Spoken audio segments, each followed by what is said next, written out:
Tomorrow night, we're one game away from reaching a European final.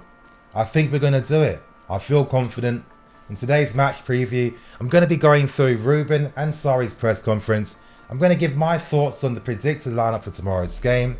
Then to end things, I'm going to be talking about all things tactics, analysing Frankfurt, and talking about how I feel we can beat them.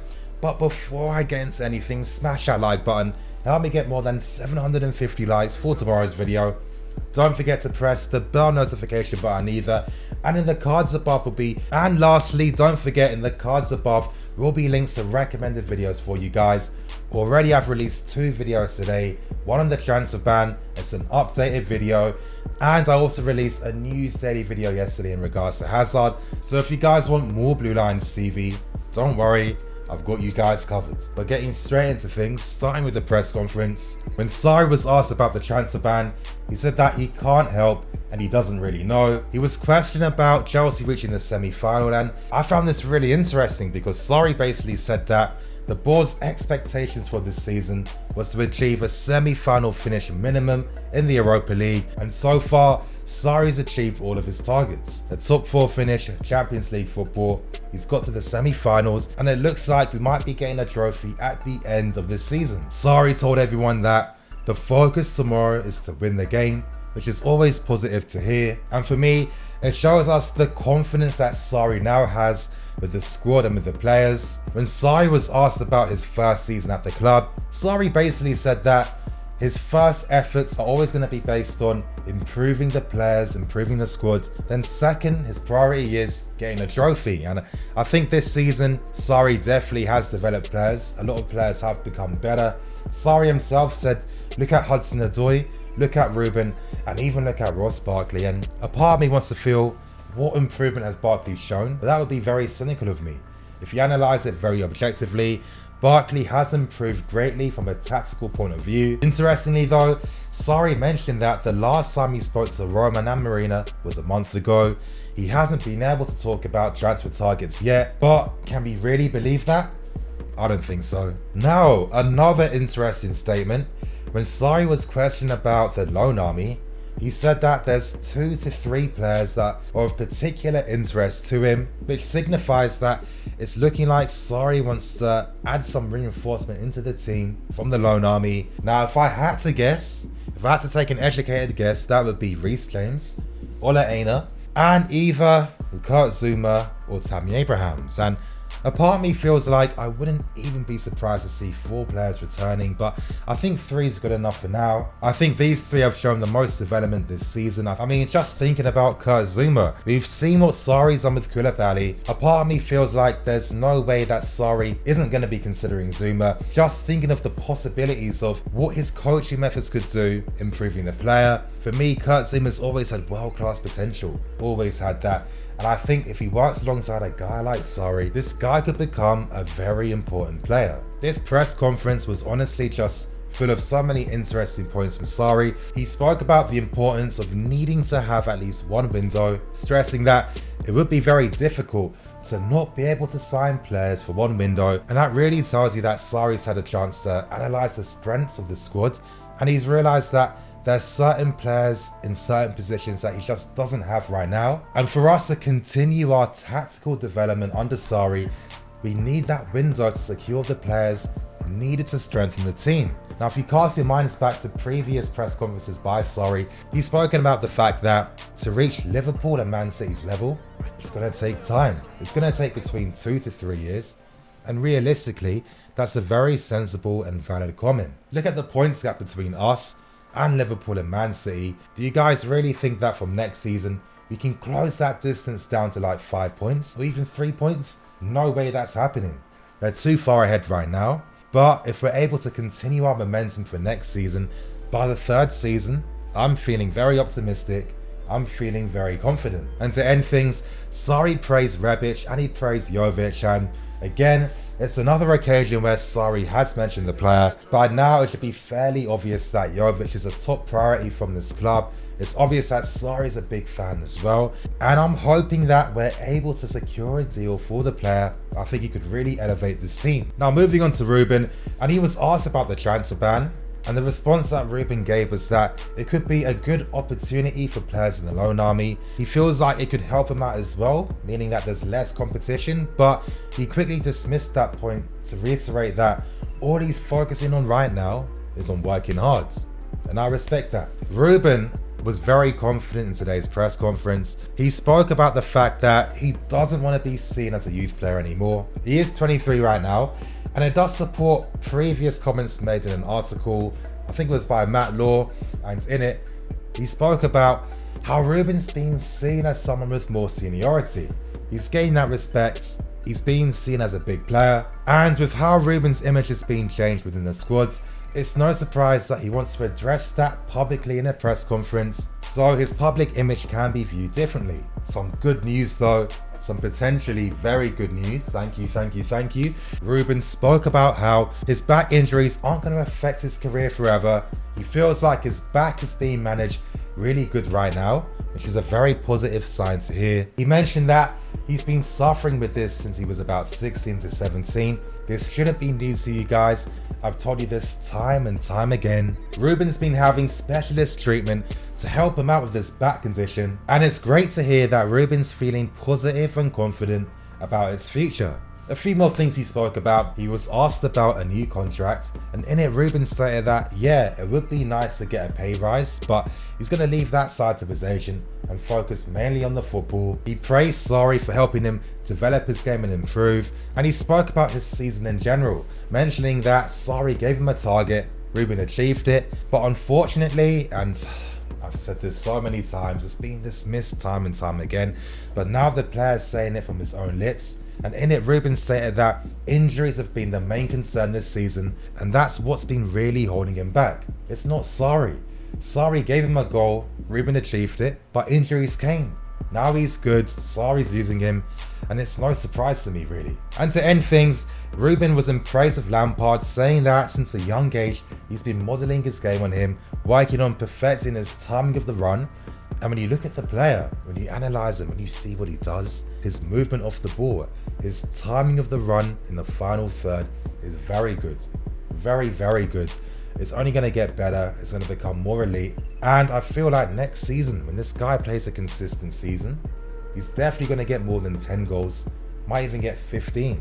I think this guy is a very unique attacking talent. Now, moving on to the predicted lineup, as you guys can see beside me, I think all of us predicted this. It's fairly obvious. We know that Kante isn't going to be playing. He does have a hamstring injury. Hopefully, we beat Frankfurt tomorrow and Kante comes back fully fit for that game. Obviously, I have a feeling like Quaba's going to be the guy to play. It seems like Sarri has lost a lot of faith and trust in Barkley recently, and it really backs up everything I've kind of felt about Barkley and Sarri. Obviously, Giroud's gonna be starting as well, Mr. Europa League himself. I'm excited to see it. It's no surprise to me that when he plays, the team scores more goals and more threatening between the lines. We create more possibilities, we create more spaces to be attacked, we look more fluid, and Giroud's been on point. He struggled a bit against Frankfurt last time, but let's be serious, they had a back three, he was getting marked heavily, it was very hard.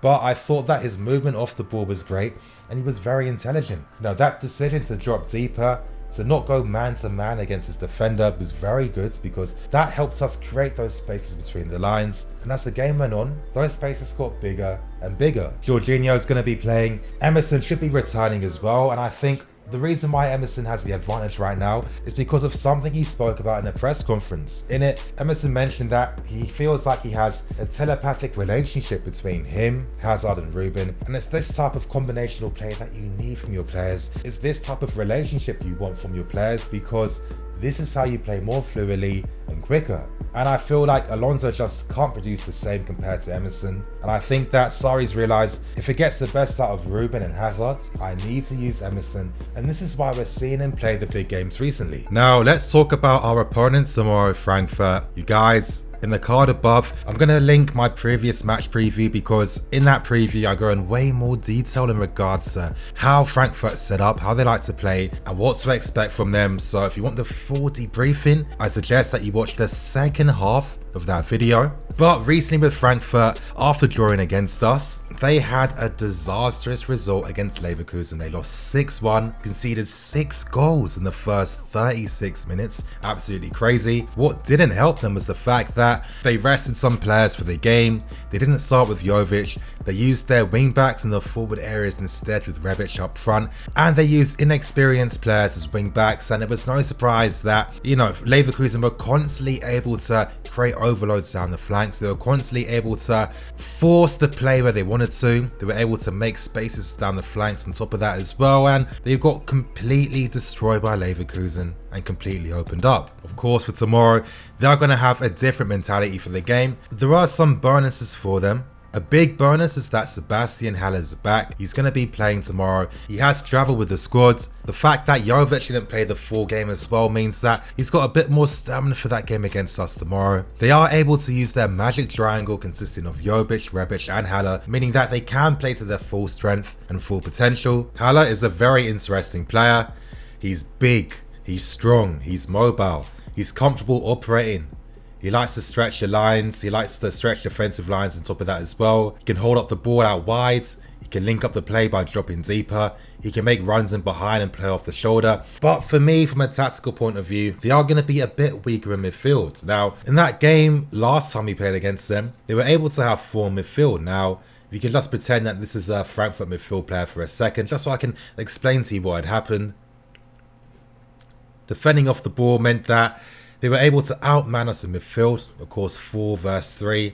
When their wing backs came back in position in line with the midfield, they'd have 6 in midfield, and because of this, they were able to use their man marking pressing system very effectively. They were able to harry our midfield. They were able to stop Jorginho from playing the passes that he wants to do. They were forcing him to play passes out wide to the wide areas, and of course with their wing backs too, using that man marking pressing system, being very aggressive, closing down our fullbacks on top of that as well. You could see that the game was very congested in midfield, and it took us a while to really be able to control the midfield and play the game. But now that they will be going back to their accustomed formation and system, for me it puts even more pressure on their forwards to maintain the press, because Frankfurt are a game pressing style team. They like to defend on the front foot, they like to close their man down, and they're going to have to be on point. And it's for these reasons that I feel like we should be a bit more confident against Frankfurt. I feel like it's all because of this one man here, Ruben Loftus-Cheek. Now, I've been saying for so long that our performances have been bottlenecked because we don't have a number 8 player. And one thing in particular that's really helped a certain player out a lot is Jorginho. Now that he has a passing option available for him, it means that Jorginho can play better passes that he wants to play, knowing that Ruben's going to be able to hold the ball, beat the press, skip past this man, and then he has the options to either drive forwards, he has the options to either pass to Hazard and link up with him, or he has the option to pass towards the Giroud and link up with him as well. And he's really helped transform how we, beat the team's first phase of defensive pressure. Because we know that Frankfurt are going to be on point against us. They're going to close down the flanks. They're going to be very aggressive out wide. But as we saw, can they maintain that press? And the answer is Frankfurt can't. Now, their defeat against Leverkusen, could that signify that maybe the team's a bit tired? There must be a reason why their manager AD decided to rest players for the upcoming game. He must know that maybe some of his players aren't fully fit. I mean, once their press went down, we were easily able to play through them. The spaces between the lines grew even bigger because their midfielders aren't that fast. Fernandes and Roda, they can't cover all the distances. We were able to overlap down the flanks and obviously overload them in those areas on top of that as well. Did that in so many ways. And the positive thing is that Hazard's going to be starting this game tomorrow. Yes, it's sad. It could be potentially his final game at Stamford Bridge. Hopefully it's not going to be the case, but it's looking very likely right now. And with this guy playing and linking up with Emerson and Ruben, I feel like we're going to be even more effective at beating Frankfurt's first phase of pressure, with Emerson stretching the play, holding the position, with Ruben having the option to drift wide to the left or move closer towards Giroud. Hazard, the main man, the master of the guy between the lines and the tight spaces, will have the freedom to do whatever he wants. And he's the guy that's going to help us create overloads against their defensive structure. Now, of course, due to the possession I see us having tomorrow, I see Frankfurt reverting back to like a 5-3-2. I think that's going to be the case. Let me see what happened here. One sec, you guys. Rebic is going to join the midfield. So try and obviously keep a compact shape against us. But is that going to be enough? When you've got these guys between the lines, is that going to be enough? What that's going to force them to do is force their central defenders to have to close some of their spaces down. Because it's going to be impossible for their midfield players to do it all night long. And when this happens, when you've got a guy like Giroud who's going to be playing off the defenders, playing in this space here, allowing runners like Ruben and Hazard and co to get inside the box, I'm feeling confident, you guys. I am feeling optimistic. I'm going to end things right here. My score prediction for this game for tomorrow is going to be 3-1. I'm expecting there to be goals. I think Hazard and Ruben's going to score. I think Giroud's going to continue his form as well. I'm feeling confident, you guys. But anyway, that's going to bring an end for today's match preview. Please like, comment and subscribe. I'm Nini FC. This is Blue Lions TV. Signing out.